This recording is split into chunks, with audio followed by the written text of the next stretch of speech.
آدم علیہ السلام کی وفات کے بعد ان کے بیٹے شیس علیہ السلام نے ان کی ذمہ داریاں سنبھال لی۔ اب تبلیغ کا کام انہیں کرنا تھا۔ ادھر قابیل جو نرم زمین میں جا آباد ہوا تھا، اس کی اولاد نے فتنہ و فساد اور سرکشی کی زندگی اختیار کی۔ انہوں نے قتل و غارت گری کا بازار گرم کر دیا۔ یہ لوگ آدم علیہ السلام کی قوم کے پاس سے گزرتے تو وہاں بھی فساد مچاتے۔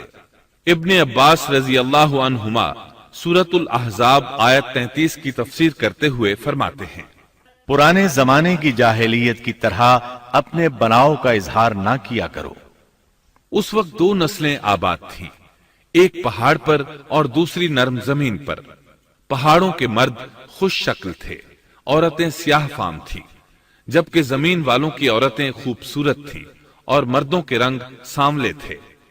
اب ابلیس نے اپنا کام شروع کیا۔ وہ انسانی شکل میں نرم زمین والوں کے پاس آیا اور ایک شخص کا غلام بن کر رہنے لگا۔ پھر اس نے بانسری شکل کی ایک چیز ایجاد کی اور اس کو بجانے لگا۔ لوگ اس آواز پر لٹو ہو گئے، اس کے گرد بھیڑ لگا کر سننے لگے۔ پھر ایک دن میلے کا مقرر ہو گیا، اس میں ہزارہا مرد اور عورتیں جمع ہونے لگے۔ اتفاق سے وہاں ایک دن ایک پہاڑی آدمی بھی آ گیا۔ اس نے میدانی عورتوں کے حسن و جمال کو دیکھا۔ اس نے اپنے قبیلے والوں سے ان کے حسن و جمال کا ذکر کیا۔ اب وہاں کے لوگ کثرت سے میدانی علاقے میں آنے لگے۔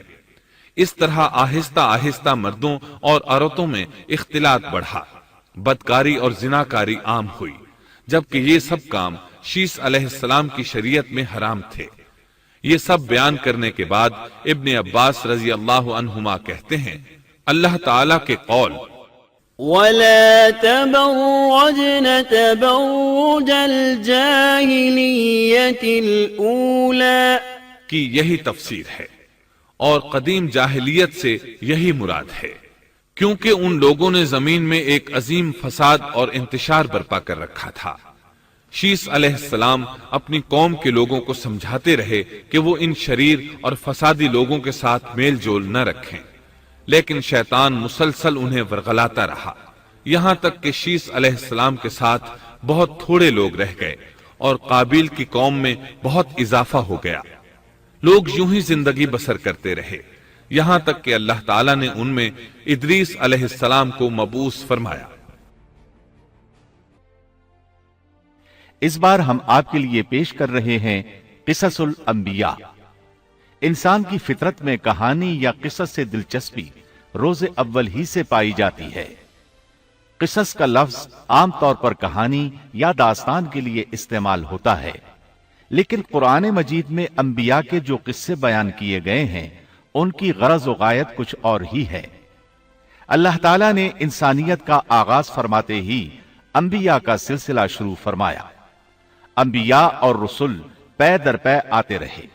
کہا جاتا ہے کہ رسولوں کی تعداد 300 سے زائد ہے اور انبیاء کی تعداد 1,24,000 سے زائد ہے۔ گویا اللہ تعالیٰ نے بنی نوع انسان کو سیدھا راستہ دکھانے کے لیے اتنی بڑی تعداد میں انبیاء اور رسول مبعوث فرمائے۔ قرآن کریم کے بیان کردہ قصص حقیقت پر مبنی ہیں، اس لیے دوسرے تمام قصص اور واقعات سے امتیازی حیثیت رکھتے ہیں۔ ان کا تعلق خیالات اور ذہنوں سے گھڑی ہوئی باتوں سے نہیں، بلکہ وہ زمین پر واقع ہو چکے۔ انسانوں نے اپنی زندگی کے مختلف ادوار میں ان کا مشاہدہ کیا، اور پھر یہ واقعات اس لحاظ سے بھی منفرد ہیں کہ عبرت کا باعث ہیں۔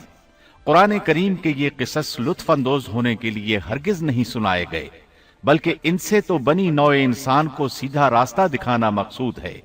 یہ مقصد تھا کہ انسانیت عبرت پکڑے، روز جزا کے بارے میں آنکھیں کھول لے، ان واقعات کو سن کر اور پڑھ کر اپنا راستہ منتخب کر لے۔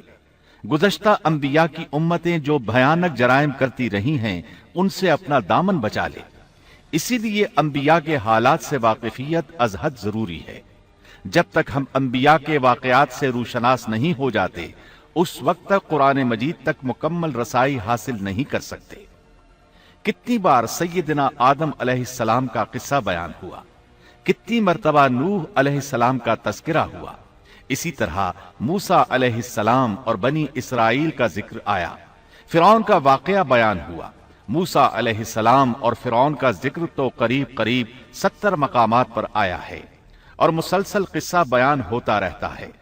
کتنی سورتوں کا نام انبیاء کے ناموں سے منسوب ہے، لہذا جو شخص ان قصص سے لا علم ہے وہ قرآن کے ایک بڑے حصے سے محروم ہے۔ ان واقعات سے رہنمائی حاصل کرنے سے ایک مقصد یہ بھی ہے کہ دعوت اللہ کا راستہ معلوم ہو جائے، لوگوں کو اللہ کی طرف بلانے کا ڈھنگ ہمیں آ جائے۔ اللہ کرے ہم بھی ان لوگوں میں شامل ہو جائیں جو اللہ کی طرف دعوت دیتے ہیں، ہم بھی نیکی کا حکم کرنے اور برائی سے روکنے والے بن جائیں۔